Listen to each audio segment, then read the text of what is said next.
120명이 불길 속에서 문을 열지 않았습니다. 그들은 왜 죽음을 택했을까요?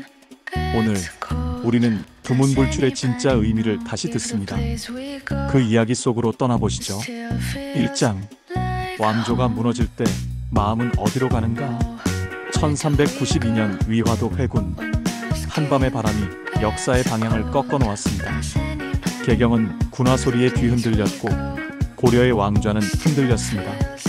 최영 장군의 칼끝은 더 이상 강철이 아니었습니다. 공양왕의 옥좌도 더 이상 뿌리를 잡지 못했죠. 그리고 깃발 위로 새로운 두 글자가 떠올랐습니다. 조선. 하지만 이름이 바뀐다고 해서 마음까지 바뀌는 건 아닙니다. 사람의 충성은 하루아침에 방향을 틀지 않습니다. 고려라는 이름을 위해 평생 글을 읽고 벼슬 하고 칼을 휘둘렀던 이들의 가슴은 여전히 고려였습니다. 개경의 선주교. 그 밤 정몽주는 이미 피로 대답했습니다. 이 몸이 죽고 죽어 100번 고쳐 죽어. 그의 피가 다리 틈으로 스며들던 순간 많은 이들에게 새 왕조는 설득이 아니라 강요가 되어버렸습니다. 궁궐로 불려간 이색은 고개를 숙이며 말했습니다. 늙은 몸이 무슨 말을 하겠습니까? 이제는 고향으로 돌아가 해골 눕힐 자리나 찾을 뿐입니다. 태종 이방원은 길제에게 다가가 소리 낮춰 속삭였습니다. 버사, 함께 새 나라를 세우자. 길제는 한참을 침묵하다 마침내 답했습니다. 버시여, 나의 나라는 이미 무너졌다. 그러나 나의 충성은 아직 남아있다. 이 한마디가 그를 조선의 신하가 아닌 고려의 마지막 충신으로 남겼습니다. 그리고 또 한 사람, 원천석. 그는 산으로, 더 깊은 산으로 몸을 숨겼습니다. 태조 이성계가 직접 찾아갔지만 그는 이미 사라진 뒤였습니다. 사람들은 말했습니다. 치악산 깊은 계곡, 그곳에서 구름과 합이 원천석 곁을 맴돌았다고. 훗날 마을 사람들은 그가 신선이 되었다고 믿었습니다. 지금도 원주에는 운곡 원천석 선생 은거지가 남아 있습니다. 그곳에서 사람들은 학문과 절의를 기립니다. 하지만 도성의 등잔불은 환했어도 백성들의 마음은 차갑기만 했습니다. 사람들은 처마 밑에서 속삭였습니다. 새 왕은 그들만의 왕일 뿐 우리와 무슨 상관이 있겠는가. 태조 이성계는 밤마다 길게 생각했습니다. 내게 덕이 없는가? 왜 이토록 마음들이 돌아서지 않는가? 그러나 덕만으로 왕조가 서지 않듯 그늘만으로도 왕조가 서지 않습니다. 회유와 강경, 설득과 겁박, 칼과 종이 사이에서 새로운 질서는 자기 모양을 찾아가야 했습니다. 휘장, 회유의 실패, 두문동의 탄생.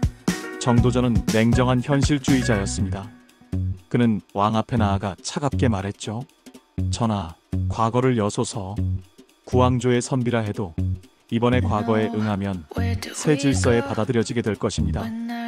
거부하면 옛 관직과 이름은 모두 사라질 것입니다. 그 말은 잔인했지만 명확했습니다. 명예를 건드리고 이익을 자극하면 흔들릴 자가 있을 거라는 계산이었죠. 경덕궁 앞 과거장이 열렸습니다. 먹물은 준비되었고 시험지는 펄럭였지만 정작 선비들의 자리는 텅 비어 있었습니다. 대신 언덕 너머로 다른 행렬이 보였습니다. 페랭이를 눌러쓴 무리들이 거적을 등에 메고 조용히 사라지고 있었죠. 왕이 물었습니다. 저들은 누구냐? 신하가 고개를 숙이며 답했습니다. 전조의 태학생들입니다. 말은 짧았지만 그 짧음 뒤에는 더 큰 침묵이 있었습니다. 그들이 향한 곳은 개경 북쪽 만수산 자락 두문동. 이름 그대로 문을 닫고 나오지 않겠다는 마을. 그 골짜기에 고려의 마지막 충신들이 모여들었습니다. 문신 72명, 무장 48명. 서쪽 고봉산에는 문신들이, 동쪽 종봉산에는 무인들이 자리를 잡았습니다. 낮에는 성책을 쌓고 밤에는 등잔불 아래에서 글을 쓰고 칼을 닦았습니다. 맹사평 장군이 먼저 입을 열었습니다. 벗들이여, 이 길은 죽음이로 될 명예이니라. 박문수 직제학이 조용히 받았습니다. 두 임금을 섬길 수는 없다. 우리 목숨은 고려와 함께하리라. 평장사공은 이를 악물며 말했습니다. 형이 새 왕조에 협력해보기를 얻는다 해도 나는 불길 속에서 이름을 지키겠다. 그 말은 허풍이 아니었습니다. 장수들은 손가락 끝을 칼에 대어 피 한 방울씩 떨어뜨렸습니다. 그 피가 바로 그들의 맹세였습니다. 밤이 되면 골짜기 바닥에 등잔불이 드문드문 켜졌습니다. 바람이 심지를 흔들면 불빛은 작게 떨었습니다. 그리고 불빛마다 목숨을 건 결심이 담겨 있었습니다.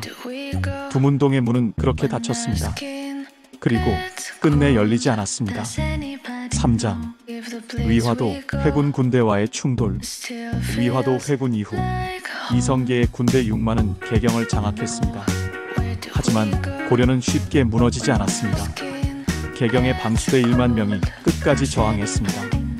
남해의 외구방어 수군 2만 명도 굳건히 버텼습니다. 그들의 목소리는 단호했습니다.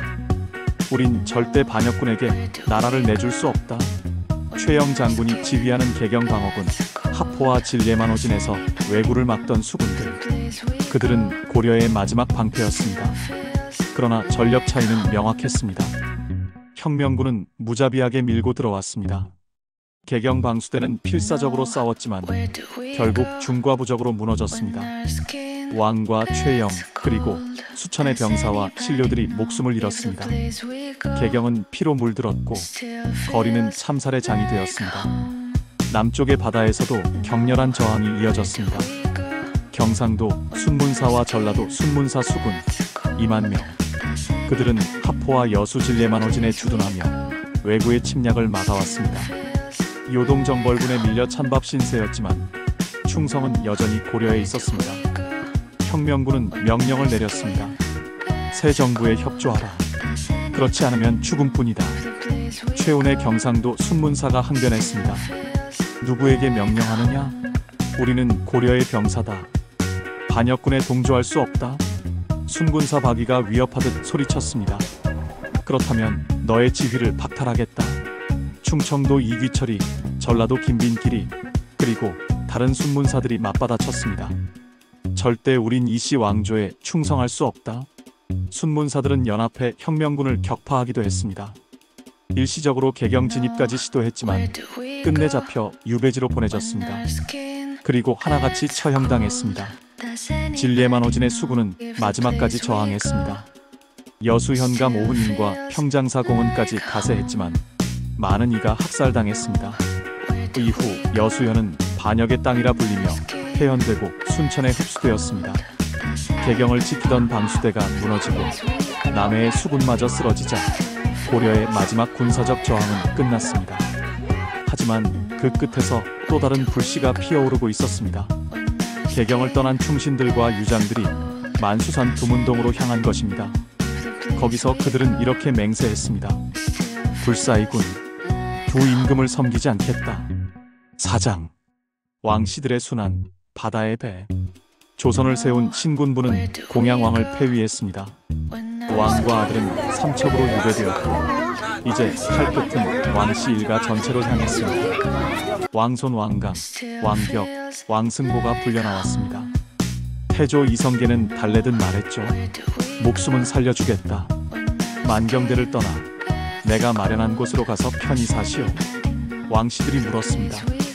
그곳이 어디란 말이오? 서해의 덕적도 용유도로 가시오. 왕씨끼리 모여 조용히 살라. 하지만 그 약속은 거짓이었습니다. 왕강은 공주로, 왕격은 안변으로, 왕승보는 안동으로 흩어져 유배되었습니다. 그리고 다른 왕족 350명은 큰 배에 나뉘어 실렸습니다. 서해의 섬으로 향하는 길이었습니다. 배 위에서는 희망이 있었습니다. 노모는 손자를 안고 중얼거렸습니다. 이제 살 수 있겠구나. 아이들은 파도를 보며 물었습니다. 아버지, 저 섬에서 살게 되는 거죠? 그러나 배가 바다 깊은 곳에 이르자 배 밑창에서 물이 새기 시작했습니다. 선원들은 노를 놓고 배를 버렸습니다. 순식간에 아비 교환이 벌어졌습니다. 물이 들어온다. 아이를 살려라. 형님, 여길 좀 붙잡아 주오. 바다는 무정했습니다. 배들은 하나둘 가라앉았고 물살은 비명을 집어삼켰습니다. 부모가 자식을 부르고 아내가 남편을 찾고 형제가 서로의 이름을 외쳤지만 파도는 대답하지 않았습니다. 결국 배에 오른 자들 가운데 살아 돌아온 이는 한 명도 없었습니다. 바다는 곧 왕씨의 무덤이 되었습니다. 그러나 비극은 거기서 끝나지 않았습니다. 전국에 흩어진 왕씨들을 다시 색출했습니다. 거제도, 돌산도 유배지로 보냈다가 또 수장시켰습니다. 500여 명이 그렇게 목숨을 잃었습니다. 살아남은 일부는 성을 바꾸어야 했습니다. 옥씨, 전씨, 다른 성으로 갈아타고 숨어들어 겨우 생명을 이어갔습니다. 태종 이방원은 순군부에 명했습니다. 숨어있는 왕씨를 끝까지 찾아내라.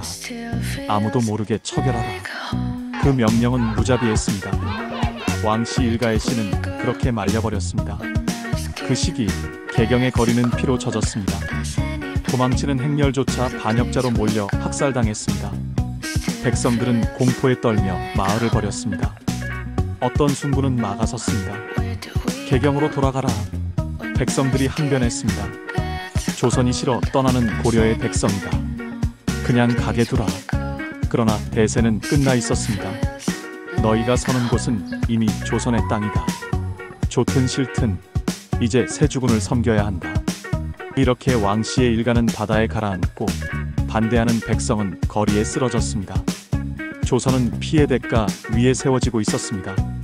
5장 두문동이 불타다. 산이 붉어지다. 왕족이 바다에 잠기고서도 두문동의 문은 열리지 않았습니다. 새 왕조는 마지막으로 사자를 보냈습니다. 나오라. 살려주겠다. 벼슬도 주겠다. 새 질서는 그대를 필요로 한다. 그러나 골짜기의 대답은 짧았습니다. 우린 나가지 않는다. 태종 이방원은 결단을 내렸습니다. 불을 지르라. 불길 앞에서 선택은 그들의 몫이다. 그날 바람은 산을 타고 돌았습니다. 마른 솔잎이 먼저 붙고 볏짚 지붕이 붉은 혓바닥을 내밀었습니다. 굴뚝에서는 검은 연기가 뱀처럼 솟아올랐습니다. 집안에서 한 젊은 선비가 문틈 사이로 불빛을 보며 속삭였습니다. 지금이라도 나가면 살 수 있습니까? 구들에 기대에 앉은 노인이 기침을 삼키며 고개를 저었습니다. 나가면 산다지. 허나 나가면 더는 우리가 아니다. 마루에 앉은 장수가 칼을 들보에 걸치며 말했습니다. 문만 넘으면 부귀도 얻는다 했소이다. 그러자 맞은편에서 낮고 굳은 목소리가 들려왔습니다. 부귀는 늘 살아있는 자의 언어요. 오늘의 우리말은 이름뿐이요. 불길은 천장을 핥고 기둥을 삼켰습니다. 아이 울음이 한 번 울리더니 곧 사라졌습니다. 들보가 무너지고 지붕이 내려앉았습니다. 문 밖에서 지켜보던 군사 하나가 본능처럼 고개를 돌렸습니다. 그의 눈동자 속에서 불빛이 흔들렸습니다. 잠깐 그의 가슴이 움찔했죠. 저들이 어찌하여. 그 순간 상관의 외침이 날카롭게 끊었습니다. 뒤돌아보지 말라. 왕조실록은 짧게 기록했습니다. 그들의 오막살이에 불을 지르게 하였다. 그러나 전승은 다른 말을 덧붙였습니다. 그들은 문을 걸어 잠그고 불 속에 앉아 죽었다. 사실과 전설은 서로의 어깨에 기대 서 있었습니다. 어디까지가 진실이고 어디부터가 덧칠인지는 알 수 없었습니다. 다만 한 가지는 분명했습니다. 문은 끝내 열리지 않았다는 것. 6장 침묵의 이름들, 전설의 명단. 사람들은 숫자를 좋아합니다. 그래서 두문동을 말할 때 흔히 72현을 떠올립니다. 그러나 지금은 무인 48인을 포함해 120인의 충절로 기억합니다. 이름은 세 갈래로 나뉩니다. 정절반, 순절반, 항절반. 정몽주는 선주교 위에 사라졌습니다. 길재는 산속에 남았습니다. 원천석은 운곡에 은거했죠. 그의 곁에는 학과 구름이 맴돌았다고 전해집니다. 김주, 신덕민, 맹유, 이춘계. 흩어졌던 이름은 영조의 붓끝 아래 다시 모였습니다. 영조는 개성의 비를 세워 충절을 기렸습니다. 정조는 성균관의 표절사를 세워 재향을 올리게 했습니다. 골짜기의 기억은 의례로 바뀌었습니다. 그러나 명단은 흐릿했습니다. 황희 정승의 이름도 오르내렸습니다.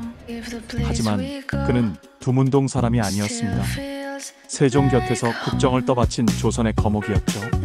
전설이 그의 이름을 빌려 쓴 까닭은 아마도 후대가 지조라는 단어를 황희의 청렴함에 기대고 싶었기 때문일 겁니다. 두문동에는 문신만이 있지 않았습니다. 칼을 잡은 무인들도 있었습니다. 종봉산 자락 무인 48인은 오영과 맹사평의 지휘 아래 성책을 쌓았습니다. 날마다 칼을 갈며 결전을 준비했습니다. 그들은 단순한 무장이 아니었습니다. 항절반이라 불리며 끝까지 무력으로 새 왕조를 거부한 이들이었습니다. 밤마다 서문동의 문신 72명과 동문동의 무인 48인은 횃불로 신호를 주고받았습니다. 붓과 칼, 글과 무력이 같은 맹세 위에 섰습니다. 불사이군. 숫자는 그렇게 전해졌습니다. 72명, 48명, 도합 120명. 그러나 중요한 건 숫자가 아니었습니다. 그들이 닫은 문, 버린 것과 지키려 한 것의 무게. 그 무게가 있었기에 오늘날 우리는 여전히 그들을 지조의 사람들이라 부르는 것입니다. 7장. 권력의 기술, 기억의 윤리. 권력은 길을 엽니다. 칼로, 종이로, 불로. 그 길 위에는 두 발자국이 남습니다. 앞으로 내딛는 발, 옆으로 물러서는 발. 옳고 그름은 쉽게 말할 수 없습니다. 그러나 기억의 윤리는 분명합니다. 승패가 결정을 가르쳐도 과정이 남긴 상처는 지워지지 않습니다. 두문동은 새 왕조의 흠결이자 옛 왕조의 마지막 존엄이었습니다. 그래서 영조와 정조는 비를 세우고 재향을 올렸습니다. 나라가 오래 가려면 칭송만이 아니라 부끄러움도 함께 새겨야 합니다. 비석은 자락만 새길 때보다 잘못을 새길 때 더 단단해질 때가 있습니다. 태조는 밤마다 한숨을 쉬었을 겁니다. 물은 이미 엎질러졌구나. 태종은 더 단단히 길을 닦았습니다. 그러나 그 길 위에는 형제의 피가 흘렀습니다. 두문동의 불길은 골짜기에서만 타오른 게 아니었습니다. 그 흐름은 궁궐의 벽에도 남아 세월과 함께 더 어두워졌습니다. 8장. 두문불출 다시 듣기. 오늘 우리는 이 네 글자를 가볍게 말합니다. 오늘은 두문불출. 비가 오면, 마음이 번잡하면, 받기 귀찮으면 문을 닫는 사소한 변명처럼 쓰곤 하죠. 하지만 원래 두문불출은 사소한 말이 아니었습니다. 결심의 침묵, 자기와 맺은 은밀한 약속이었습니다. 문을 닫는다는 건 세상과 끊는 게 아니라 스스로를 배반하지 않기 위한 의식이었습니다. 두문동의 문은 끝내 열리지 않았습니다.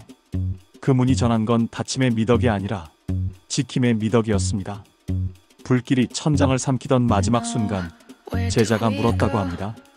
스승님, 문을 여시렵니까? 그 물음은 기록에 없지만 오래 전에 내려왔습니다. 스승은 아마 말 대신 문지방을 쓸었을 겁니다.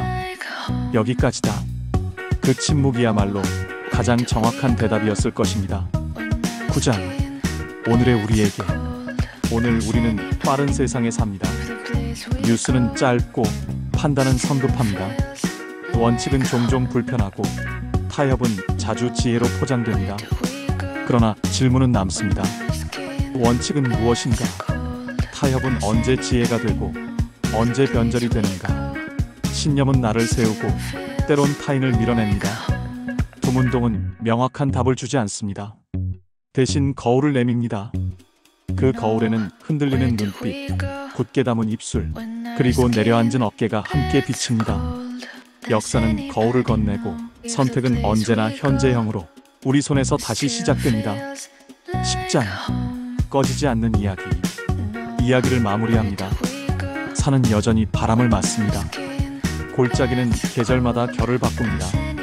그러나 이름은 남습니다. 두문동.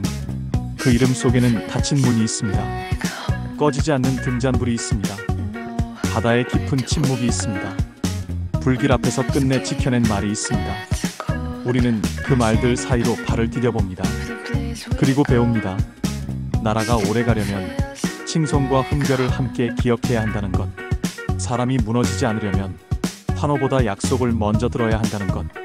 오늘도 긴 시간 함께 해주셔서 감사합니다. 역사의 불빛은 멀리 있지만 그 온기는 지금 우리의 선택을 비춥니다. 이 이야기가 마음에 남았다면 구독과 좋아요, 알림 설정으로 함께 해주세요. 다음 시간에는 또 다른 골짜기, 또 다른 문, 또 다른 결심으로 찾아뵙겠습니다. 감사합니다.